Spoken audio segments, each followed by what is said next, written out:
Gua nggak ngikut bola nih. Minggu depan itu dari Indonesia ya. Dari Indonesia itu ada tingkat inflasi. Tanggalnya sebentar, gua agak lupa. Indonesia itu kalau nggak salah tanggal 30 November itu ada data inflasi untuk Indonesia ya, yang dari 3,31 menjadi 3,39. Oke, itu year on year-nya. Tapi dari yang month on month-nya itu diperkirakan naik ya. Diperkirakan inflasi kita itu month on month-nya itu naik. Oke, terus juga minggu depan sebenarnya akan agak-agak slow down. Kenapa? Karena minggu depan itu minggu pertama di awal bulan, yang kita tahu bahwa Amerika akan ngeluarin namanya data non-farm payroll dengan unemployment rate di hari Jumat ya. Di hari Jumat itu, nanti Jumat depan itu ada non-farm payroll dengan unemployment rate. Nah, itu yang berita yang cukup penting, yang ditunggu oleh pasar juga ya, yang bisa nunjukin nantinya apakah benar gitu si The Fed sendiri akan memperlambat kenaikan suku bunga itu kan. Kalau misalkan datanya kencang lagi, itu datanya bagus di atas ekspektasi, ya market langsung berubah lagi gitu kan. Itu yang perlu kita perhatiin. Oke. Non-farm payroll sih pembayaran gaji di luar sektor pertanian dari Amerika sendiri, actually kalau untuk forecastnya memang di bawah data sebelumnya ya. Data sebelumnya 261, sedangkan diperkirakan hanya 200 di bulan November. Jadi ada penurunan, itu forecast. Unemployment rate itu tetap biasa ya, seperti itu. Jadi teman-teman nanti biasanya sih hari Kamis, hari Jumat itu market udah mulai slow down gitu ya. Jadi kalau kita market mau rame, biasanya kalau kayak rame mungkin Senin sampai hari Rabu, Kamis sampai Jumat itu biasanya slow down ya. Kita akan nunggu berita-berita selanjutnya. Oke. Nah, kita lihat langsung aja. Kita masuk ke grafik. Pertama, bentar ya, kita atur tur. Oke, Nasdaq. Ya, ini grafik Nasdaq. Grafik Nasdaq berarti ya overall 2 minggu ini nggak kemana-mana ya. Ini 1 mingguan berarti ya sideways. Kalau kita breakdown marketnya sideways ya. Market sideways untuk Nasdaq antara 11.480 malam. Oh ya, untuk ada yang mau tanya-tanya kayak Acuang mau nanya Unilever gitu kan, itu di kolom pertanyaan aja ya bro. Jadi nggak ke timpa-timpa. Acuang lagi ada di mana ini? Kalau di sini malam, di sana pagi, berarti nggak di Indo dong. Nah, di kolom ini aja ya. Lu di kolom komentar ya, di kolom pertanyaan ya, ditanya ya, yang ada bulat pertanyaan itu, jadi bisa gue jawab. Oke, Nasdaq. Buat Nasdaq sendiri ya, secara overall 2 minggu ini dia sideways besar di area sini. Nah, tapi secara garis besarnya Nasdaq itu udah ada patternnya double bottom pattern ya. Di daily ada double bottom pattern, mungkin teman-teman bisa melihat ya, bisa ngelihat ini double bottom patternnya untuk Nasdaq. Oke, ya hopefully aja nanti sesuai target, semoga 12.200-an sampai 12.900 ini sebagai target dari si Nasdaq. Oke, gitu. Nanti coba si acuang nanti Unilever. Oke, kita loncat dulu deh, nggak apa-apa, kita loncat sedikit. Unilever ini kan setelah dia ada pola drop yang cukup gede ya, ini memang dekat 4.450. Nah, di candle yang ini dia ada perlawanan ya. Jadi untuk sementara sih tidak ada namanya lower low dari level 4450 ya. Bisa jadi aja ada namanya technical rebound. Oke, ada technical rebound. Tapi itu kalau penguatan yang terjadi di Unilever itu bersifat hanya technical rebound doang ya. Kenapa? Karena yang di sini jatuhnya nggak cantik banget ya. Ini benar-benar jatuhnya nggak cantik banget. Jadi penguatan yang terjadi di Unilever itu hanya technical rebound doang. Jadi bersifat sementara waktu aja ya. Seperti itu. Slice menarik nih buat minggu depan. Time frame-nya dari cakep, volume makin turun, ini juga Morningstar cakep. Oke. Valencio. Ya, coba kita tengok slice. Oke, slice ya, spekulatif buy kayaknya udah bisa dilakuin. Ya, sepertinya slice spekulatif buy bisa dilakuin. IPTV, IPTV ini dulu IPTV tuh salah satu gacuan gua. Mau dividen ke Unilever ya, tapi kecil. Ya, dividennya mau kecil deh, kalau nggak salah kecil deh itu. Waktu itu gua pernah buat story buat apa mengenai Unilever, apakah bisa dividen buat narik harga pasar Unilever? I don't think so sih, gitu. Ya, IPTV tahun kemarin sih IPTV itu sempet jadi salah satu gacuan gua, tapi akhirnya gua delete sejak dia ini ya, gua lupa ceritanya tuh yang ada di Nasdaq tuh, yang nggak jadi tuh. Ini kok IPTV, ini gue sih netral dulu ya, netral dulu. Kenapa? Ini setelah pola ngedrop, terus juga dia sideway di pola ini, ya antara 80 sampai dengan 87. Oke, ini khawatirnya ini ngedrop ke bawah nih, ya. Kalau dia ngebreak ke bawah 80 ya lebih cenderung turun, ya. Oke, ini jadi netral dulu, gua nggak komen, mungkin hati-hati aja, ya hati-hati aja. Oke, ya selama 80 nggak pecah ya bisa jadi lu naik lagi ke 87. Oke, tapi secara overall dia masih downtrend abis ini. Oke, itu untuk IPTV ya. Itu dari siapa yang tadi yang nanya IPTV? Oke, broker saham. Lina T69. Apa itu nanya Siko?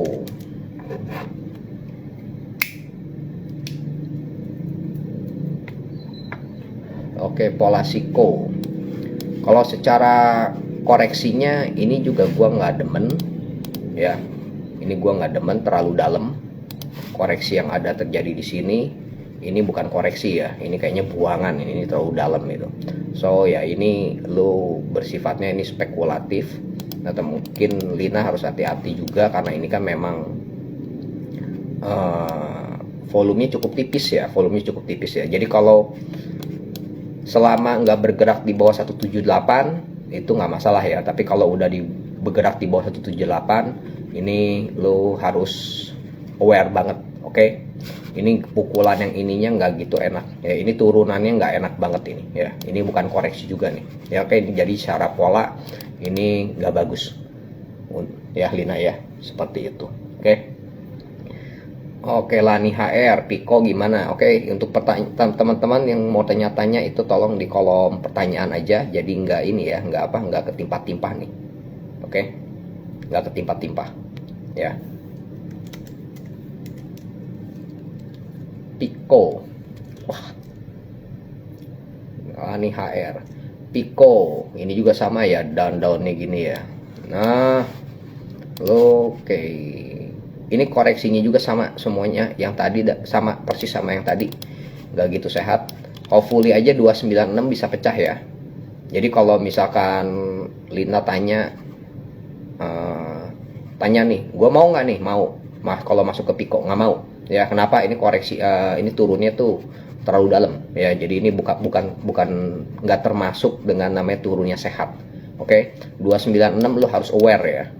Oke, selama 29 ini 296 ya, kalau ini lu ngebreak ya udah dia ngebuat double top nih. Hati-hati ya, bisa jadi ini ngebuat namanya double top loh.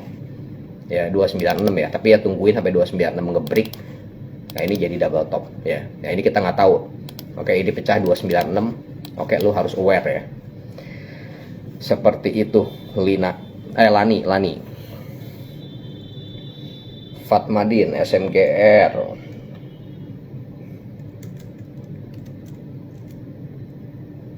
Ya, SMGR udah ada perlawanan. I think around 75 sampai 77. Ini area-area support ya. Area-area support di antara 7.500 sampai 77. Ya. Oke, ini ada perlawanan. Ya, quite nice buat SMGR, Fatma. Ya.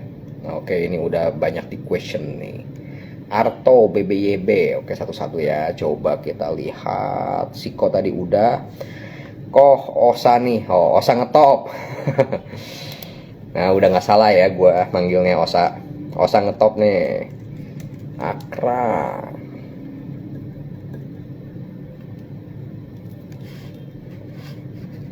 Oke, kita delete dulu supaya objektif.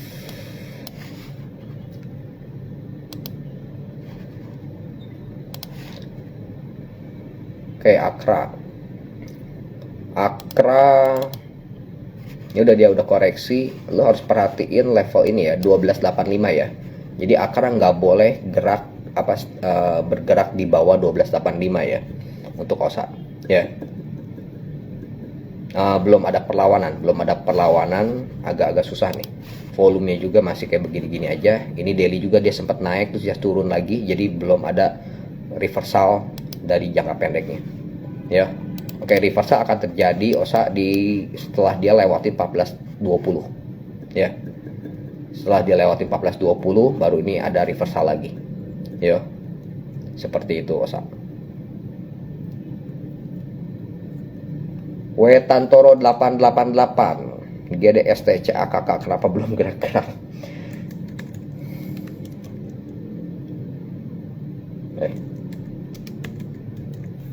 Gunawan Jaya Steel. Oke, GDST secara pattern sih oke, belum ada lower low, terus juga cukup cantik loh. Kalau gue ngeliat GDST cukup cantik ya. Di sini juga lu ngebentuk rally gitu kan, udah gitu lu bentuk base gitu kan. Oke, sabar-sabarin aja ya untuk Wetantoro, untuk GDST ya. Ya lu emang harus jaga ini sabar-sabarin aja, terus lu jaga aja level risk lu di bawah 210 ya. Oke, jadi kalau selama di atas 210 ini GDST masih cakep. Oke, ini kayak konsolidasi wajar lah, dia kan naiknya kan udah kenceng banget. Ini naik, konsolidasi lagi, ini jepret, naik gede lagi, konsolidasi lagi, ini naik jepret lagi. Ini kayak anak tangga, ini kayak eskalator ya. Lu jaga resiko aja selama di atas 210 GDST oke. Yo, CAKK ya kan ini kan kayak gimana ya, CAKK tuh yang si grupnya Avian itu masuk kan ya enggak. Habis dia grup Aviannya udah di announce gitu kan, ini kan waktu dia di announce itu cepret naik, udah gitu pas di sini announce turun lagi ya kan. Nah ini spekulatif aja nih market gitu kan. Nah secara overall penurunan ini nggak gitu cakep nih gitu. Kalau kayak gua sendiri nggak gitu suka nih ya dengan ada penurunan kayak begini ya, seperti itu. Oke, jadi kalau kayak lu tanya tadi misalkan GDST sama CAKK, kalau gua boleh milih, kalau gua harus milih, bukan boleh milih ya, kalau gua harus milih nih Wetantoro gitu, gue pilih yang mana, gue akan pilih GDST daripada CAKK ya. SMDR, tolong yang buat tanya itu di kolom question aja, jadi bisa dijawab, nggak nggak ini. SMDR I think juga untuk yang jangka pendeknya gue nggak gitu suka gitu kan. Kenapa? Ini makin lama ini makin bawah nih high-nya, terus ngebentuk lower high terus ya, ngebentuk lower high terus secara yang jangka pendeknya banget juga ininya tuh candlenya masih kecil-kecil. Oke, kalau ini gue jawab netral ya, nggak boleh di bawah 2100 ya untuk SMDR ya. Beritanya emang cukup bagus ya, gue lupa itu ada beritanya, tapi gue baca kemarin tapi lupa ininya dia ngambilin apa gitu kan ya. Jadi SMDR overall gue netral ya, Oke. Ini secara keseluruhan sih gue nggak gitu suka ya kalau kita ngomong dari arahnya bulan apa sih ini? Ini bulan Juni, dari bulan Juni sampai sekarang ini high-nya itu makin lama makin bawah ya, jadi gue nggak gitu demen soal ini. Hengki Surya, Era Jaya,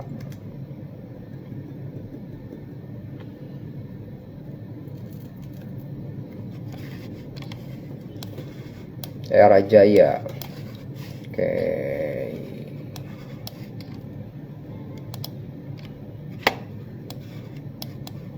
Ya, ini Era Jaya.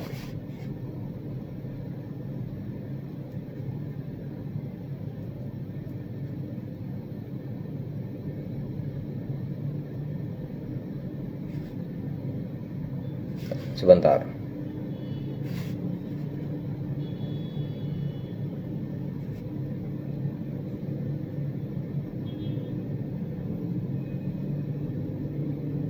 Oke, Era Jaya. Era Jaya round 380 sampai 370 ini memang ada area support kuat. Teman-teman bisa ngeliat ini satu, ini ada dua. Ya, jadi ini cukup kuat.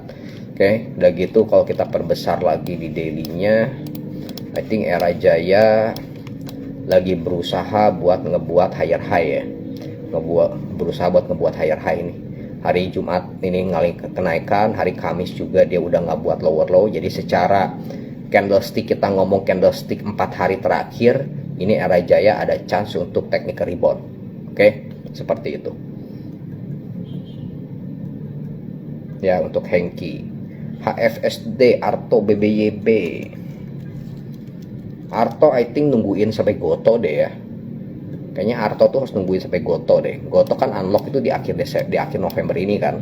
Kalau menurut gua sih mendingan tungguin sampai selesai Gotonya. Ya. Gitu. Ini tiba-tiba lu ngejeprot, ini sebenarnya secara overall sebenarnya udah bagus ini Goto tuh, ini Arto tuh. Waktu dia di level sini, ini udah cakep ini. Lu tiba-tiba lu Goto ambrol itu kan, laporan keuangan jelek gitu. Udah gitu emang deket juga ke unlock, mau di unlock pemegang saham lama di akhir November ini. Gotonya nyungsep, ikutan nyungsep. Jadi di sini kalau menurut gua mendingan tunggu dulu aja sampai nanti akhir November selesai. Ya. BBYB. Oke, BBYB setelah red issue ya, kayak ya I think red issue-nya BBYB ini cukup sukses gitu kan, karena harganya juga emang di red issue di harga 650, jadi diskonnya juga cukup gede dari harga pasar. I think ini cukup sukses.